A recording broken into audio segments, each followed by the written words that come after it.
Fala galera, a gente é aluno do IFMT de Rondonópolis. A gente veio fazer uma resenha crítica do livro Morte e Vida Severina. A gente está sendo. A nossa instrutora é a professora Arlete, professora de língua portuguesa. Somos um grupo de 5 integrantes, eu, Pedro Henrique Novaes. Eu, Roger Teodoro e mais 3 integrantes que estão ajudando no roteiro e também na edição do vídeo, que é o Vitor Duval Tavares, o Guilherme Honório e o José Ricardo. Nós todos somos do terceiro ano de Química do IFMT de Rondonópolis. Bom, começando a nossa análise, Morte e Vida Severina é um poema escrito pelo autor brasileiro João Cabral de Melo Neto. A obra foi escrita entre 1954 e 1955. O autor ele faz parte da geração 45, que é a terceira fase modernista. Nessa geração, a poesia ela é difícil de se encaixar nos autores dentro das correntes literárias, em um amplo aspecto. E é possível dizer que a poesia deixou de ser tão intimista, passando a ter um maior formalismo. O poeta ele encaixava as palavras como um escritor, né, porque ele era muito bom, ele tinha um amplo domínio da musicalidade do poema. Os versos do poema eles eram curtos e muito sonoros, a maioria conta com 7 sílabas, também conhecido como redondilha maior, né, essas 7 sílabas poéticas, que são uma grande característica do autor durante a poesia. Bom, esse poema também tem uma característica, ele é um poema dramático e também pode-se dizer que um poema trágico. Esse tipo de poema ele foi bastante usado, né, antigamente lá na Espanha. E aqui no Brasil vários autores também seguiram esse caminho desse tipo de poema. O espaço e o tema dele está bem relacionado. O tema é a morte, né? O espaço é o sertão, então já dá de se ver uma relação entre os dois. E agora a gente vai decorrer bastante sobre o texto, como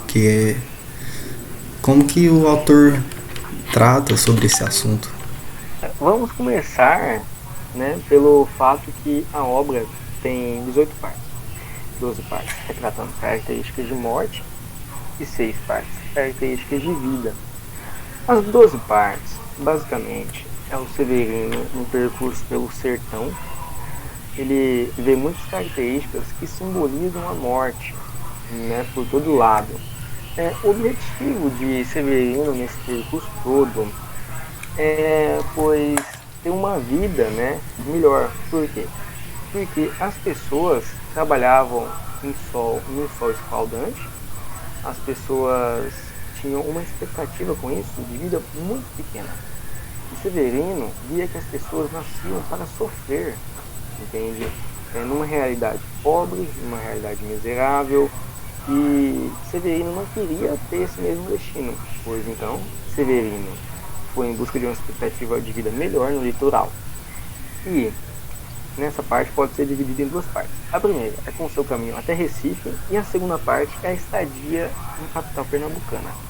Mas antes de comentar mais sobre essa jornada dele, a gente tem um aspecto bastante interessante também, que é o nome dele, que também está presente no título da obra, que é Severino. Severino foi retratado como se o nome dele fosse um adjetivo, porque muitas pessoas naquele local tinham o nome Severino. E o que significava esse nome Severino? Significava que todos eram iguais, tanto na vida quanto na morte. Todos tinham uma morte parecida, que seria ou uma morte de velhice, uma velhice de 30 anos no máximo, ou seja, expectativa muito baixa, como o Pedro falou, e também uma emboscada que planejavam contra eles, ou então todos os dias acontecia também uma morte por fome, ou tinha bastante escassez de comida, escassez de água naquele local. E voltando, né, tipo, o Severino ele é um retirante, ele foge da seca, ele foge da fome, e aí, para fugir da morte, né? Quando ele chega em Recife, ele encontra água, um solo ali, uma região mais provável à vida. Só que ali era cheia de pobreza, né? No que adiantava, ele fugiu da seca, porém foi para a lama, né? Então ali era um lugar onde os retirantes ficavam cobertos de lama e acabavam morrendo também por causa da pobreza, toda a política de lá. Mesmo ele chegando, como se pode ver, quanto mais ele buscava sair da pobreza e aumentar sua expectativa de vida, que no caso era muito baixa, era de 30 anos, um Severino não passava de 30 anos naquele local. E ele queria uma conquista, podemos assim se dizer, que era viver muito mais.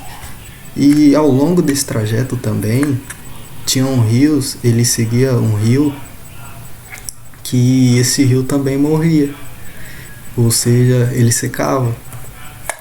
Então quer dizer que a morte estava em todo lugar, não era só nas pessoas, mas em todo o ambiente. Durante o percurso de Severino encontra alguns personagens. Severino, ele tenta procurar um emprego, porém, como ele era um retirante, as pessoas tinham preconceito com ele e falavam que quem mexia com terra não devia trabalhar. E o Severino, de tanto fugir da morte, Severino via que por todo lado que ele andava, seja na seca, seja na grande metrópole, né? Seja no Recife, em locais onde a vida era possível, né? Onde tinha umidade, água, lama, tinha morte para todo lado. Severino sabia que ia morrer aos 30 anos, pois, né? No máximo. No máximo, quer dizer. Porque ele poderia morrer também de emboscadas. Verdade. Pessoas matarem ele. Isso, quando ele não morria de causa natural, que seria morrer aos 30 anos, ele teria morrido de morte morrida, morte matada, que seria alguém ter matado ele, como aconteceu várias vezes em seu percurso. Uma delas, ele esbarra com pessoas carregando em uma maca um jovem que tinha sido pego em uma emboscada. Como o Roger acabou de dizer, a vida era bem difícil, porque você poderia morrer de emboscadas, você poderia morrer de doenças, você poderia morrer de causas naturais também, né? E como Severino viu que era bem improvável de fugir da morte, Severino pensou, né, que deveria se matar, pois adiaria sua morte e não passaria os próximos míseros anos de sua vida vivendo para sofrer. Só que quando Severino ia se matar, aparece um outro personagem, né? E aí entramos no arco das 6 últimas partes, que representam a vida.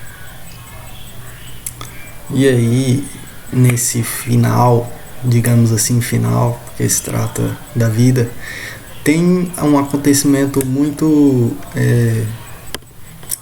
interessante, mas a gente não quer aqui dar spoilers, então fica aí pra você mesmo descobrir o que vai acontecer.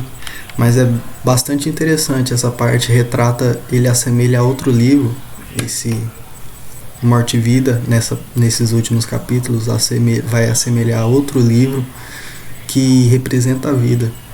E em todo o aspecto geral, ele não mostra também de forma implícita, mas esse livro também se baseia muito no livro Vidas Secas, de Graciliano Ramos. E por causa até do aspecto do sertão, de seca, de fomes, eles são bem parecidos. Lembrando que o livro ele é cheio de referências, tanto à cultura regional, né, isso também na oralidade, e como puxando para ramos de outras histórias, né? O livro faz uma grande referência ao cristianismo e né, a parte da vida, né? No final, vocês vão poder ver isso, né?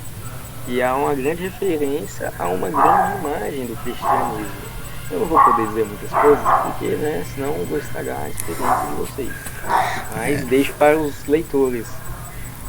Você que se interessou, pode ver que vai ser bem bacana essa leitura.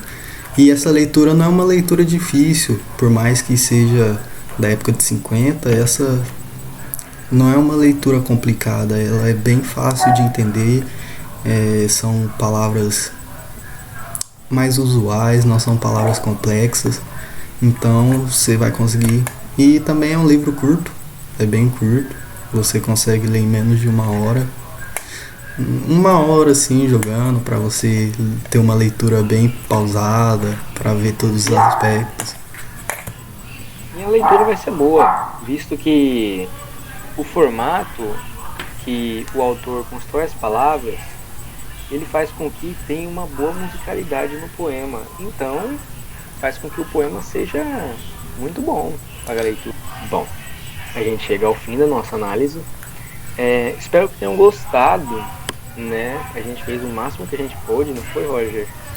Foi sim, a gente procurou deixar bem interessante esse livro, para proporcionar que vocês tenham curiosidade para ler esse livro, né? Porque o livro é top demais, vocês vão gostar demais. Um dos livros da literatura brasileira que eu mais gostei, assim, lógico, tem outros que eu sou apaixonado, mas esse aí é um que representa bastante a literatura brasileira. Eu compartilho da mesma opinião do Roger. E por fim é isso. Agradecemos por assistirem até aqui. Falou. Até uma próxima. Até a próxima.